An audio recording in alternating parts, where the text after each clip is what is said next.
మనకి ఈరోజు వెస్టిండీస్కి అలాగే ఆస్ట్రేలియా మధ్య సెకండ్ టీ20 కంప్లీట్ అయింది కదా. మరి ఈ సెకండ్ టీ20 కంప్లీట్ అయిన తర్వాత వెస్టిండీస్ ప్లేయర్ అయిన ఆండ్రూ రసెల్ సో టీ20కి క్రికెట్కి అదేవిధంగా ఓవరాల్ అంతర్జాతీయ క్రికెట్కే రిటైర్మెంట్ ప్రకటించడం జరిగింది. అయితే మరి ఈ రోజు జరిగిన మ్యాచ్లో కూడా అతను విధ్వంసాన్ని మళ్ళీ కొనసాగించాడు. మరి ఈరోజు మ్యాచ్లో ఏకంగా చూసుకుంటే 240 స్ట్రైక్ రేట్తో అతను కేవలం ఆడింది 15 బాల్స్లోనే ఏకంగా 36 రన్స్ కొట్టాడు. దాంట్లో కూడా ఒక 2 4 నుండి అదేవిధంగా 4 6లు కొట్టాడు. సో దీన్ని బట్టి అర్థం చేసుకోండి, లాస్ట్ మ్యాచ్లో కూడా అతను విధ్వంసం ఎక్కడ కూడా ఆగలేదు. అయితే మరి ఇప్పటి వరకు ఓవరాల్గా అతను వెస్టిండీస్ టీం తరఫున సాధించింది ఏంది భయ్య అంటే, సో దాని గురించి వీడియోలో క్లియర్గా మాట్లాడదాం. అయితే ఇప్పటి వరకు చూసుకుంటే మనకి 2019 నుంచి కేవలం టీ20s మాత్రమే ఆడుతున్నాడు. అయితే టెస్ట్ క్రికెట్లో కేవలం ఒక మ్యాచ్ ఆడాడు. సో కాబట్టి టెస్ట్ క్రికెట్ గురించి మనం మాట్లాడొద్దు.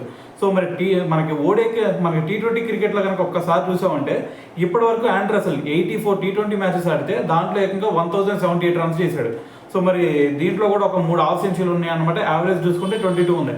మరి ఇదంతా బాగానే ఉంది భయ్య. మరి ఓడిఐస్లో పరిస్థితి ఏంటి అంటే, సో ఓడిఐస్లో వచ్చేసరికి ఇప్పటి వరకు ఏకంగా 56 ఓడిఐ మ్యాచెస్ ఆడితే దాంట్లో కూడా 1034 రన్స్ చేశాడు. సో మరి యావరేజ్ చూసుకుంటే 27 యావరేజ్ ఉందన్నమాట. సో మరి బౌలింగ్లో చూసుకుంటే ఆల్రౌండర్ కాబట్టి బౌలింగ్లో కూడా 70 వికెట్స్ తీశాడు ఇప్పటి వరకు. సో మరి ఇదంతా పక్కన పెడితే మరి అంతకుముందు మనకి లీగ్స్ కూడా ఉన్నాయి కదా. సో మరి చాలా లీగ్స్ జరుగుతూ ఉన్నాయి, ఐపీఎల్ అని చెప్పేసి, బిగ్ బ్యాష్ లీగ్ అని చెప్పేసి ఇలా డిఫరెంట్ లీగ్స్లో కూడా ఆడాడు మనోడు. సో అయితే వాటిలో చూసుకుంటే ఏకంగా 561 మ్యాచెస్ ఆడితే 26 యావరేజ్తో ఏకంగా 168 కంటే ఎక్కువ స్ట్రైక్ రేట్తో మరి 9316 పరుగులు అయితే చేయడం జరిగిందనమాట.